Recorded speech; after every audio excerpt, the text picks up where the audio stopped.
Bienvenue sur le bassin versant Sillon et Marais-Nord-Loire. Ce territoire s'étend de Couëron à Savenay. C'est un territoire d'eau, de marais, un paysage de sillons, de nombreuses entreprises diverses et variées, une agriculture aussi importante sur l'ensemble de ce territoire. Le Sillon, c'est lui, cet escarpement culminant à 90 mètres d'altitude. Au pied de ce sillon, une grande zone de marais, puis l'estuaire de la Loire. C'est ce chemin que suit l'eau, du haut vers le bas, de l'amont vers l'aval, sur ce bassin versant. Un bassin versant, c'est une superficie sur laquelle toutes les gouttes d'eau qui peuvent y tomber se retrouvent en bas sur un même secteur. Ici, ce sont 190 km², dont plus de 6640 hectares de zones humides, 118 km de cours d'eau et 748 km de canaux de marais que l'eau relie. Le bassin versant Sillon et Marais-Nord-Loire s'inscrit dans un bassin versant plus grand, celui de l'estuaire de la Loire, qui s'inscrit à son tour dans un bassin encore plus grand, celui de la Loire, plus long fleuve de France.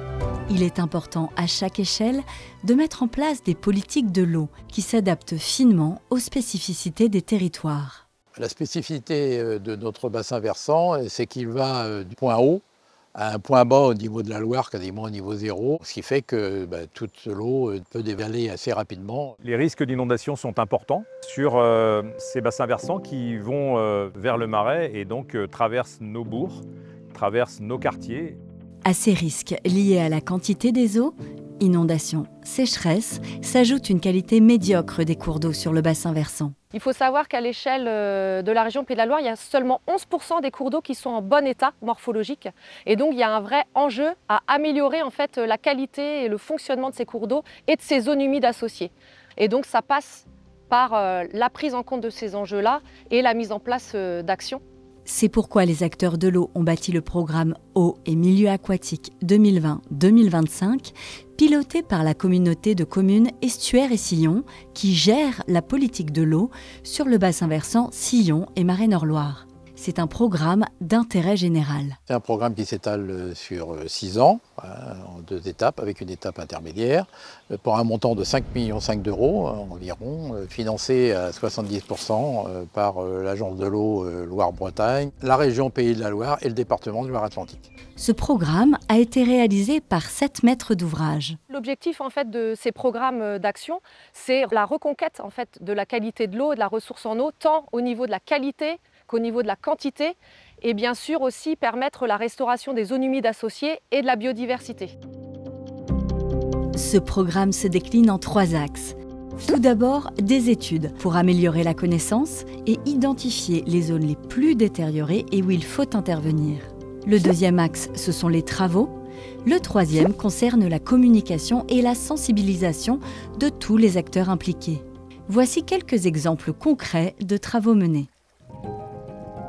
Ici, on se trouve à La Fontaine, donc un lieu bien dit, donc une zone humide.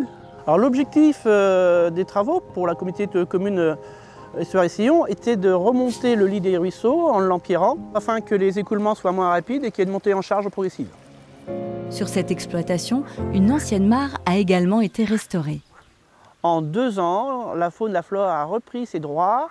La mare est couverte de grenouilles et surtout, pour moi, le super avantage, c'est que je peux repomper de l'eau et j'ai de l'eau très claire pour mes vaches. La restauration des zones humides et le retour de la biodiversité font partie des objectifs du programme. C'est aussi le cas ici sur la vallée Mismi à Savenay, un ruisseau dont le cours avait été très altéré au fil du temps. Pendant très longtemps, on a mis des buses et ça crée des fosses. Les animaux ne vont plus pouvoir remonter vers l'amont. Et c'est important pour l'anguille de remonter. Donc il y a tout un enjeu à retravailler ces franchissements-là pour pouvoir permettre à la rivière de gagner une continuité. Les anciennes buses ont été remplacées par des ponts cadres, des passages à gué, des passerelles. Ce ruisseau a aussi été rehaussé pour retrouver son cours naturel. D'autres travaux ont été menés, comme ici où on a recréé des méandres avec des épidéflecteurs. Ici, on a aménagé une descente permettant l'abreuvement du bétail. Ici, les berges ont été restaurées. Les marais sont un peu victimes d'invasion avec la Jussie, un peu de ragondins qui esquintent les berges aussi et les écrevisses de Louisiane. Les travaux ont été effectués sur ce canal.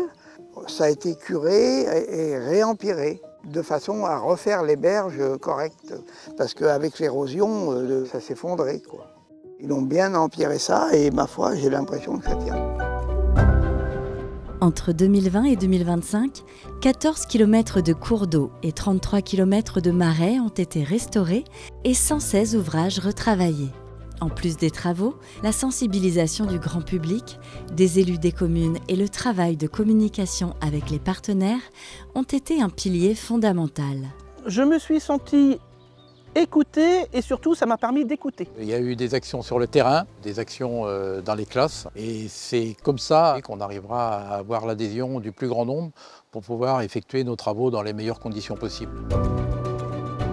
On peut faire un premier bilan parce qu'on a retrouvé des espèces qui avaient disparu dans certains cours d'eau, en particulier des poissons, des anguilles, des loutres. C'est une belle satisfaction. On sait qu'on ne peut pas s'arrêter là. On est les héritiers de quelque chose qu'on doit transmettre. Et l'eau, c'est forcément essentiel pour demain.